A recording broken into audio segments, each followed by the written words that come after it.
En sus ensayos de intimidad, el notable ensayista, traductor de Pessoa y filósofo Santiago Kovalov habla acerca de los libros, sus bondades, los beneficios que trae consigo la lectura, ya que son esas obras las que contribuyeron a hacer de nosotros lo que somos, es lo que plantea. Y no hay que pensar solo desde el punto de vista emotivo o sentimental, pues los hombres al final son también criaturas apasionadas, como lo subrayó en algún momento don Miguel de Unamuno y Hugo, sino que también los hombres cuentan con ideas, convicciones profundas de naturaleza filosófica, económica y, como no, política. Y los libros juegan igualmente un papel importante cuando llega el momento de saber cómo es que alguien elaboró sus principales convicciones que lo orientan a diario y que naturalmente le servirán también para lidiar con los abusos del poder. Hoy reflexionaremos acerca de la más reciente obra de Jorge Mario Pedro Vargas Llosa, Premio Nobel de Literatura, notable narrador, pero también dramaturgo y, como no, un ensayista. Y en este caso me refiero al libro que se titula La llamada de la tribu, en el que repasa las ideas y vidas de los principales pensadores que lo convencieron de que lo mejor que podía suceder era apostar por el liberalismo y dejando de lado cualquiera de las fascinaciones que en el pasado lo caracterizaron cuando militaba en la izquierda. Para ello nos acompaña, como todas las semanas, Marco Antonio Río, quien es un reconocido catedrático de la Universidad Autónoma Gabriel Rey Moreno, también de la Universidad Privada de Santa Cruz, es también autor de trabajos de investigación económica y ensayos de carácter filosófico. Muy buenos días, Marco Antonio, y gracias por estar en el programa. Buenos días, Enrique, buenos días a los oyentes. La primera apreciación que valdría la pena subrayar, lo señalo además en mi caso, es la falta de prolijidad, a diferencia de lo que sucedía con otros trabajos de Mario Vargas Llosa. Yo he notado que hay varias imprecisiones. Por ejemplo, entre otras cosas, Mario Vargas Llosa dice que el primer libro de José Ortega y Gasset fue España invertebrada del año 1922, cuando en realidad fue Meditaciones del Quijote de 1914. También dice que la obra de von Hayek, que es La fatal arrogancia, fue publicada en 1989 y sin embargo fue en 1988. Dos muestras de varias, seguramente usted lo habrá notado, que permiten advertir que quizá este no sea el trabajo que haya demandado mayores revisiones, a diferencia de lo que sucede con otras obras. Y lo destaco porque Vargas Llosa siempre ha sido colocado como uno de los grandes ejemplos de un escritor que se dedica a tiempo completo, que trabaja de 8 a 12, de 3 a 6 y que corrige de manera sistemática. Bueno, en primer lugar, yo creo que es bueno dar el siguiente elemento, ¿no? Que Vargas Llosa es un escritor que fundamentalmente se ha dedicado a la literatura, ¿no? La poesía, ha cultivado la novela, en menor medida el relato corto y también el teatro, pero fundamentalmente es un novelista, ¿no? O sea, en gran medida su prestigio se deriva de las grandes novelas que escribió. Segundo lugar, ha trabajado mucho en estos artículos cortos que se publican en periódicos, en las revistas, ¿no? Y en tercer lugar ha funcionado, digamos, ha elaborado textos muy interesantes, muy ricos de crítica literaria. Por ejemplo, ¿no? Cuando hace un análisis de la obra de Víctor Hugo, ¿no? La tentación de lo imposible, ¿no? O por ejemplo, su trabajo sobre Flaubert o sobre Onetti, ¿no?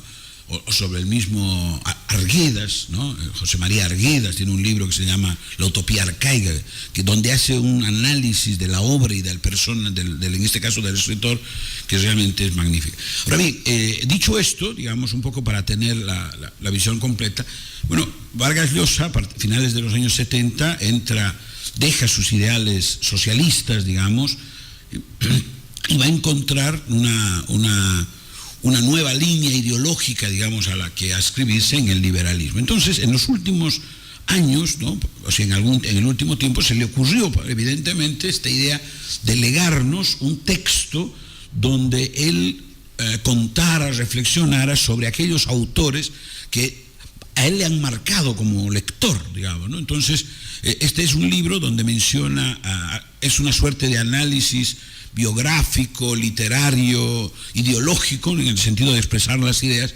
de diversos autores liberales, ¿no? Friedrich von Hayek empieza con Adam Smith, ¿no? Después sigue con Ortega y Gasset, ¿no? Hayek que hemos mencionado, después Isaiah Berlin, Clark Popper, después Raymond Aron y culmina con Jean-Francois Rebel.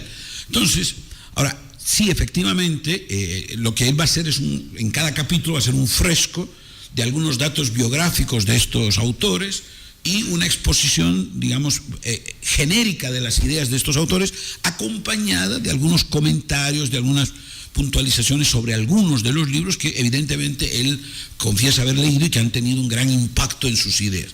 Ahora, efectivamente, este fresco, esta pintura, digamos, de 7 retablos, a mí me parece que para alguien que se acerca a las ideas liberales tiene mucho que rescatar.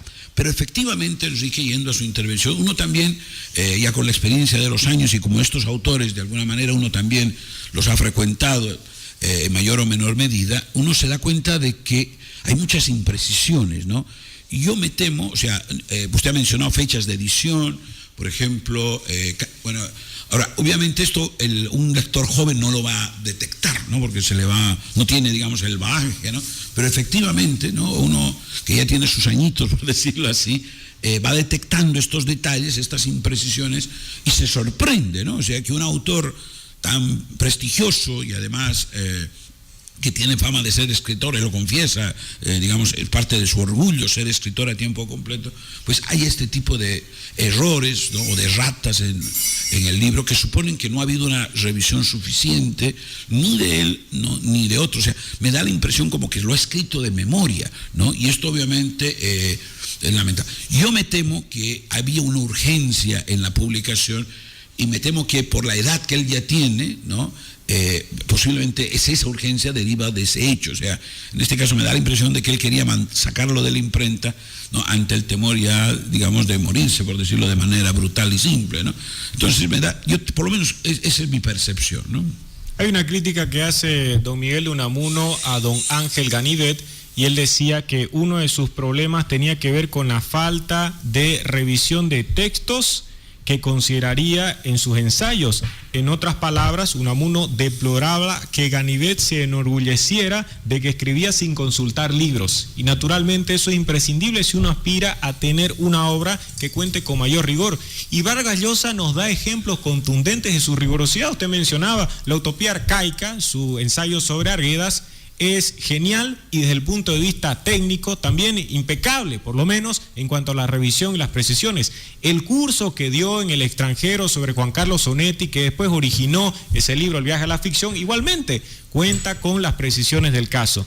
Por ejemplo, en las primeras páginas de este libro que estamos comentando, La llamada de la tribu, él habla de los famosos vouchers, los vales que daría el Estado para que los padres pudieran escoger a qué unidad educativa sus hijos irían. Y resulta que dice que quien inventó esto fue Samuel Friedman y no Milton Friedman. Ya esa es una cuestión que naturalmente ni siquiera demanda grandes conocimientos del liberalismo, sino simplemente información. Pero más allá de estas imprecisiones que por desgracia tiene el libro, cuenta con otros aspectos importantes. Me gustaría discutir también en torno al título, pues me parece llamativo. Él menciona en más de una ocasión lo de la llamada de la tribu, pero la llamada de la tribu como algo negativo. Se entiende que el tribalismo debería ser deplorado, lo que nosotros más bien tendríamos que fomentar es que las personas impulsadas por el individualismo, también por la razón, abandonaran la tribu, ese espíritu de cuerpo. Y sin embargo el título es La llamada de la tribu, que se podría entender primero, yo antes de leerlo decía, esta es la tribu de los liberales, de cierta forma, burlándonos y distanciándonos del significado. Y sin embargo no es así. Entonces hay un problema con el título desde mi punto de vista, y después hay otro problema porque la obra se presentaba en varios contextos como una creación de carácter autobiográfico, y salvo las primeras páginas, el resto no dice nada en relación con cómo Vargas Llosa fue cambiando de manera detallada y en torno a cada uno de los conceptos elaborados por estos autores. No es pues en rigor una autobiografía, si es que uno ha leído la autobiografía de Popper, Búsqueda sin término, que la cita Vargas Llosa, o si es que ha leído también la autobiografía intelectual de Erich Fromm, cuando habla de cómo Marx y Freud influyeron en su pensamiento. Claro, efectivamente, ¿no? Ese es un punto interesante de considerar, porque a excepción del capítulo 1, donde ya él cuenta... ¿Qué es la introducción? ¿No? No hay mayor detalle en los siguientes capítulos, a no ser que cuando se encontró con Hayek, por ejemplo, pero detalles muy menores. Y efectivamente, en este caso hay una tradición de autobiografías intelectuales, te he mencionado la de Popper, pero hay muchas más, donde en realidad los tipos cuentan su vida. En el caso de Popper va contando su vida, pero va montando en qué momento tiene cierta aproximación con alguna persona, con algún intelectual, ¿no? Entonces, como que uno va desgranando mejor, ¿no? Este periplo intelectual, en este caso de Popper, pero hay otros ejemplos, no es el único, ¿no? En cambio, en este libro, aparte de la introducción, ya los otros son básicamente capítulos referidos a los autores, ¿no? En ese sentido, digamos, la evolución intelectual de Vargas Llosa como que no está desarrollada como uno hubiera pensado, o como por lo menos nos lo han querido vender en los avances publicitarios, por decirlo de alguna manera, ¿no?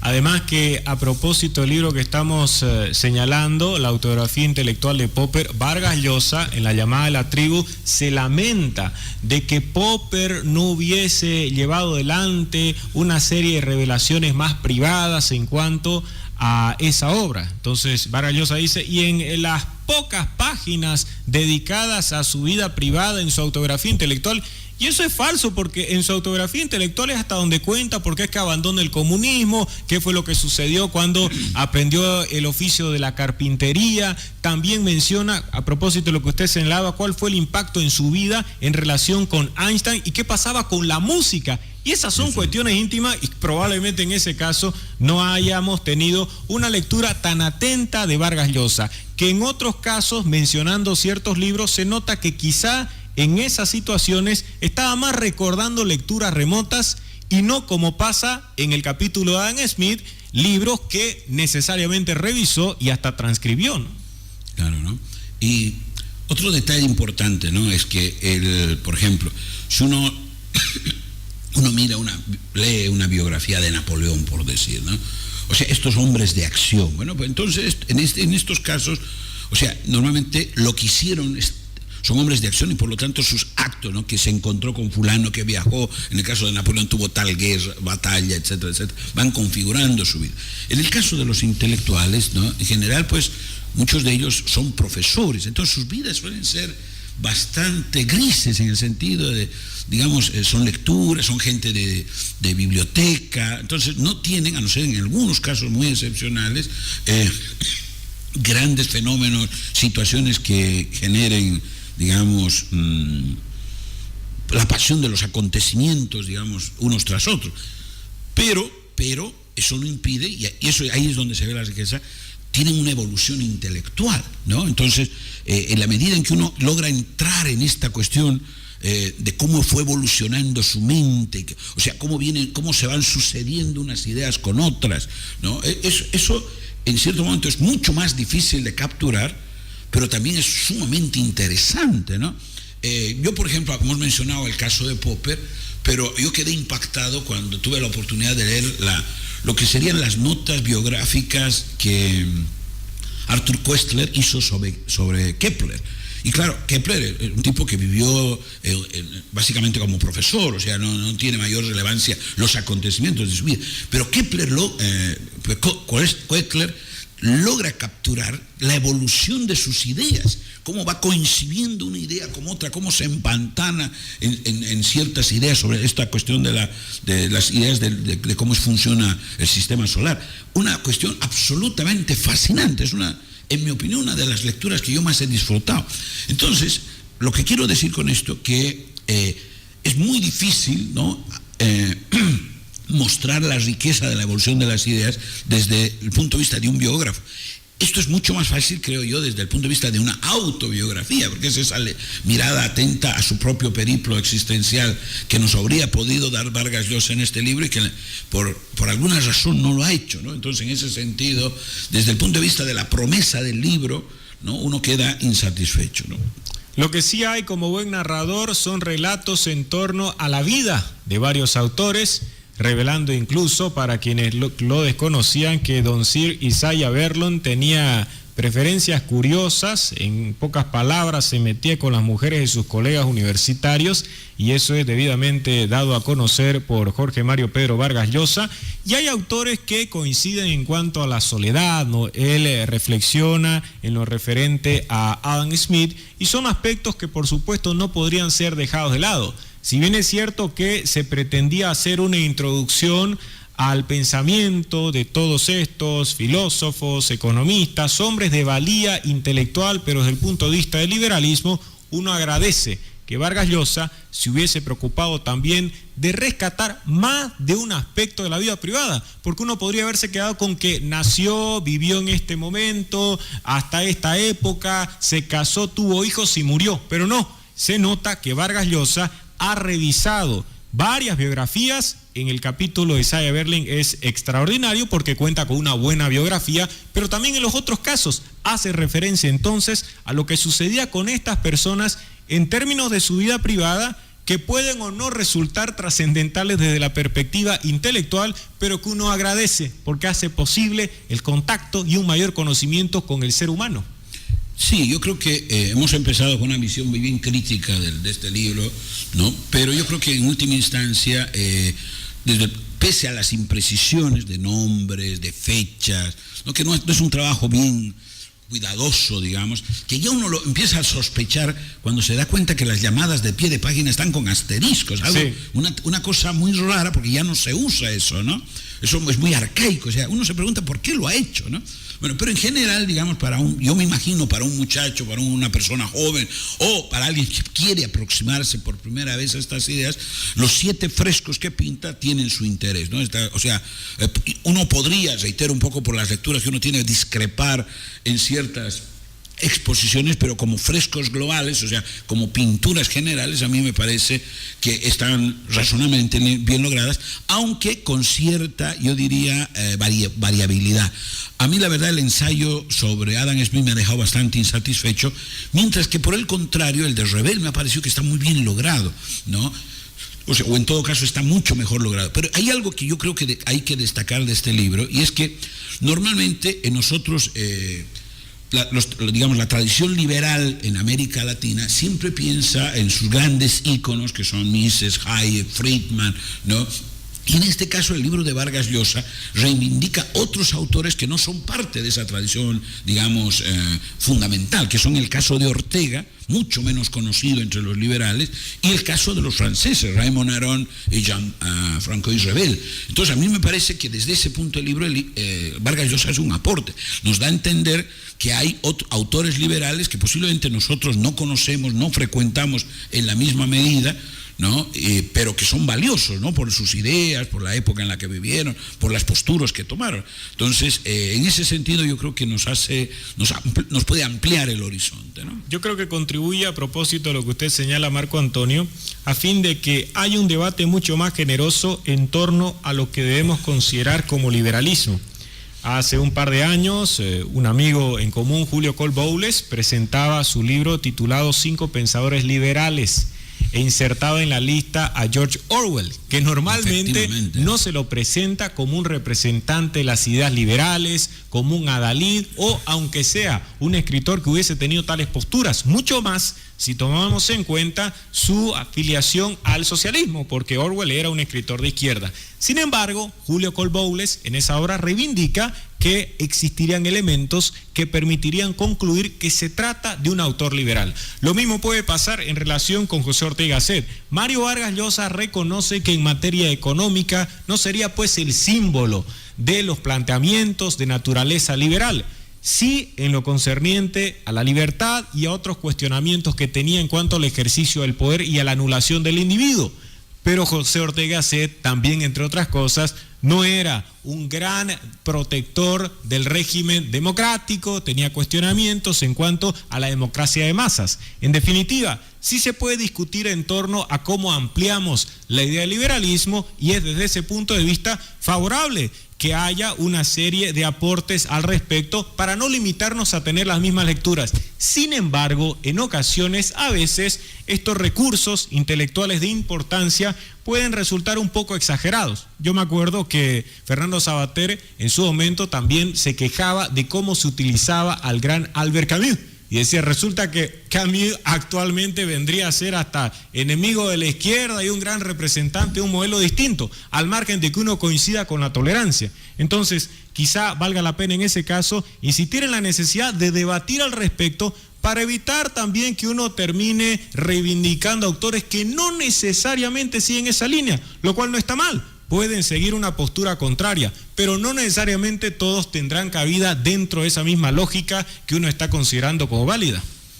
Claro, ¿no? Y el caso de Orwell es interesante porque él fue incluso a España, pues, ¿no?, a pelear por la República, ¿no?, un hombre de izquierda, pero claro, ahí ve, digamos, lo que estaba pasando, tiene una intuición de lo que estaba pasando en la Unión Soviética, ¿no?, y escribe esta famosa y preciosa narración de la rebelión en la granja, donde pinta con colores muy crudos, digamos, el régimen de stalinista. Ahora, pero lo que usted me menciona, Enrique, es interesante porque siempre se ha considerado a Orwell un escritor de izquierda. O sea, él se reivindicaba de izquierda. Pero claro, cuando se empieza a leer 1984, Rebelión en la granja, uno va capturando que era un hombre que estaba dispuesto a ver los problemas, ¿no? Y por lo tanto, frente al totalitarismo que se va generando, digamos, en Rusia y en otros países, él va a expresar su voz crítica. Entonces, obviamente, más adelante, digamos, algunos liberales han empezado, como nuestro amigo Cocola, a reivindicarlo, ¿no?, a tal grado que incluso yo tuve la oportunidad de leer un texto, ¿no?, donde un autor de izquierda decía, nos están robando a Orwell. Los liberales nos están robando a Orwell, ¿no? Y claro, ahora, una cuestión que yo creo que es muy valiosa en el texto de Vargas Llosa es precisamente que trata de mostrar esa y lo dice explícitamente, la diversidad. Y en el ensayo sobre Hayek, por ejemplo, dice, ¿no?, si ponemos Keynes, ¿no?, que era liberal, ¿no?, pero claro, un liberal más intervencionista en cuestiones de economía, Friedman, Hayek, Mises, nos damos cuenta que no pensaban lo mismo. O sea, y dicho, ¿no?, no lo dice explícitamente, pero está implícita que, por ejemplo, el tipo de análisis económico, el tipo de pensamiento económico de Milton Friedman y de la Escuela de Chicago tiene grandes distancias, grandes diferencias con lo que es la economía austríaca, que es donde se enmarcan Mises y Hayek, ¿no? Entonces, se puede hablar, ahí yo creo que es correcto, más que hablar de ideologías, de hablar de familias ideológicas, ¿no? Entonces, lo mismo que ocurre con el socialismo, que hay toda una gama de posiciones, ¿no?, con diferentes matices, ¿no? Lo mismo ocurre en este caso, ¿no? Esta tribu liberal, por usar un poco la referencia al título, ¿no?, evidentemente es una familia ideológica, pero ahí, digamos, entran muchas cosas. Entonces, de alguna manera, Vargas Llosa lo que está tratando de identificar es cuáles serían los elementos comunes que hace que autores con diferencias, en cierto caso marcadas en alguna temática, pues se puedan conceptualizar como liberales, pese a las diferencias. Y yo creo que aquí vale la pena, ya viniendo un poquito a la actualidad. Fíjese usted, por ejemplo, el caso del Brexit, ¿no?, en caso de que los británicos votaron por salirse de la Unión Europea. Los liberales se dividieron dramáticamente, unos estaban a favor, otros estaban en contra, ¿no? El tema del aborto, el tema de los derechos de los homosexuales, igual fracciona esta tribu, ¿no?, en posiciones encontradas, ¿no?, pese a que tienen ciertas ideas comunes sobre otros ámbitos, digamos, de la vida social e individual.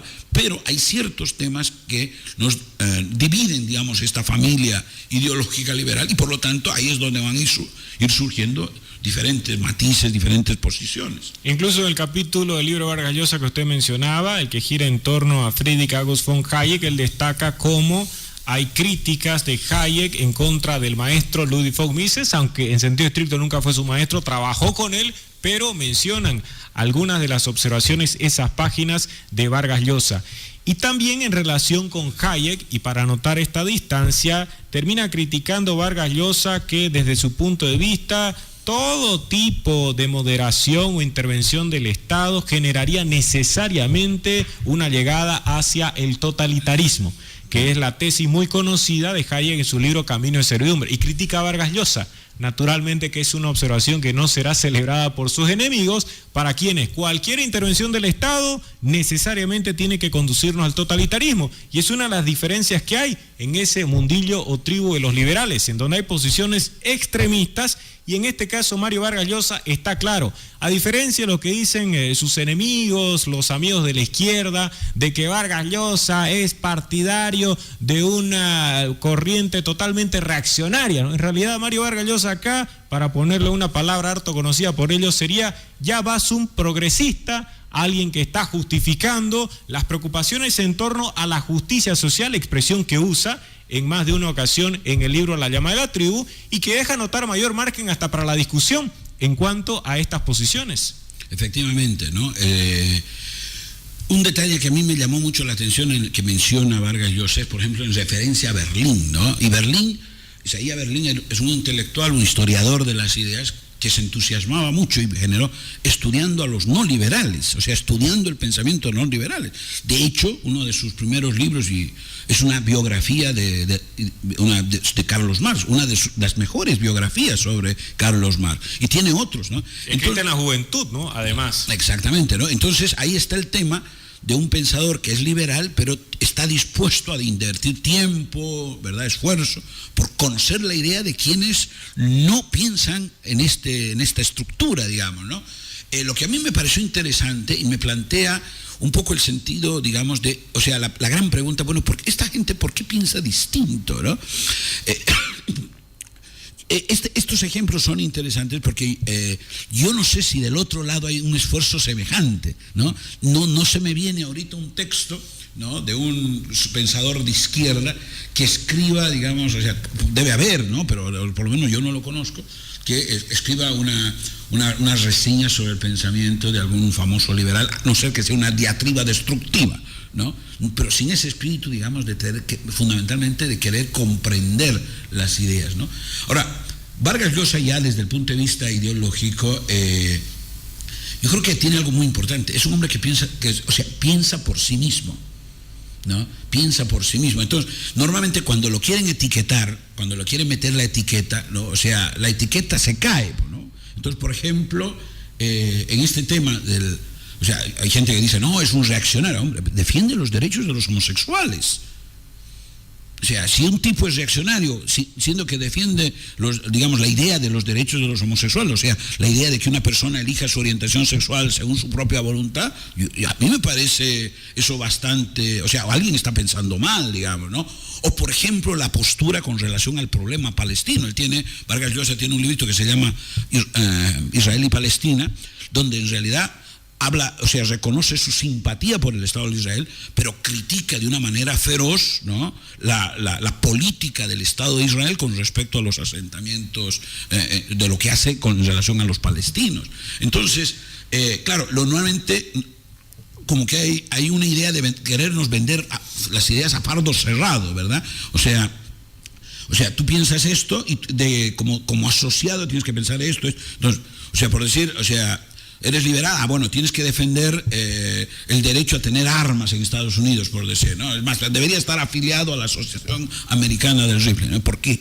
¿Por qué tengo que estar afiliado? O sea, yo pienso que debería haber cierto razonable control de armas. O sea, no me parece aceptable que una persona esté yendo a comprarse que tenga en su casa una ametralladora de guerra. O sea, yo me pregunto, ¿para qué? Digamos, ¿no? O su defensa irrestricta de las entidades financieras que no hay. Acá critica en varias páginas todo lo referente al mercado financiero, y se supone que un liberal, un capitalista empedernido únicamente tendría que pedir desregulación en ese ámbito, pero acá nos topamos con afirmaciones que resultan contrarias, ¿no?, a ese postulado, ¿no? Entonces el tema es ese, o sea, yo reivindico en Vargas Llosa que en este libro, pero además ya en sus intervenciones públicas y en otros escenarios, es un liberal, se confiesa como liberal, se identifica como tal, pero tiene posturas, digamos, en este caso que las reconoce por muy propias, digamos, ¿no? Y que no necesariamente le generan grandes aplausos en la tribu liberal, ¿no? Tampoco posiblemente ya tiene aplausos del lado, digamos, más socialista, ¿no? Porque por su autoidentificación.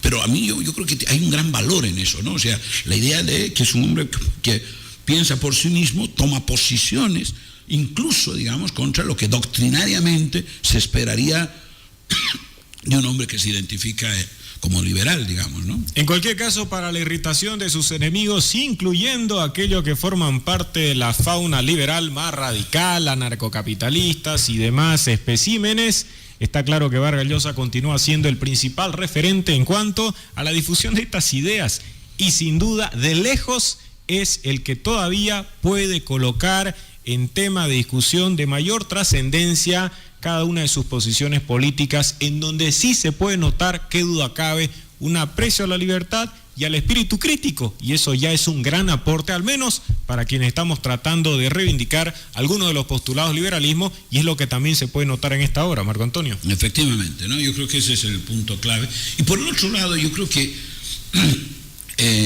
a no ser que seamos doctrinarios en el sentido de que tenemos una fe, y por lo tanto tenemos ideas con las cuales que consideramos inamovibles, ¿verdad? O sea, tenemos la certeza, digamos, de ciertas certezas en relación al mundo.